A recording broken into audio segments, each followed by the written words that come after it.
Hello, I want to talk to you today about King Manasseh. He is a king in Judah who was incredibly wicked and evil. And in fact, you can read his story or his account in Second Kings chapter 21 and also Second Chronicles chapter 33.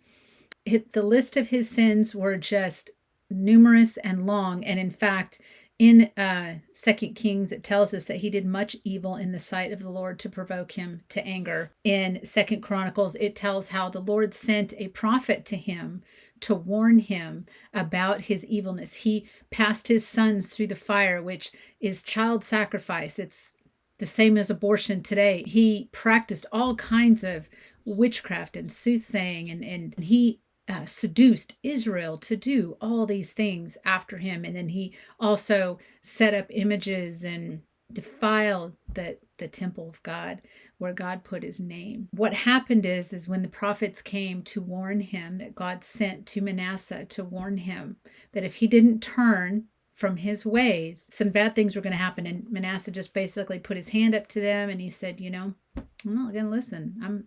I want to do what I'm going to do. And he continued in his sin. The Lord came and he brought a more wicked nation to discipline him. And they took King Manasseh away by hooks and fetters. It tells us this in Second Chronicles. In prison or in his captivity, it says to him it says about him that he was in much affliction, and he implored the Lord his God and humbled himself greatly before the God of his fathers. I take that to mean, because there's no other explanation or no other details, I should say, that he acknowledged his sin. He acknowledged that his sin was missing the mark from God's standard that he set down for the children of Israel hundreds of years before. The Lord, when he received his entreaty, he heard his supplication and brought him back to Jerusalem into his kingdom. And what I love about this is God doesn't say, well, you know what, you're just going to sit here for a little bit longer and think about what you've done before I bring you back, kind of like a timeout, right? The Lord doesn't say, okay, well, when I bring you back, you're going to kind of be on a probationary period. I'm watching you. He just restores him. To me, this is such an astounding account of God's mercy and God's grace. We talk a lot about God's grace in Christian circles. We don't talk a lot about his mercy. Mercy is not getting what we deserve. Well, he got taken away and put into captivity, but did he deserve to get reinstated back to being a king?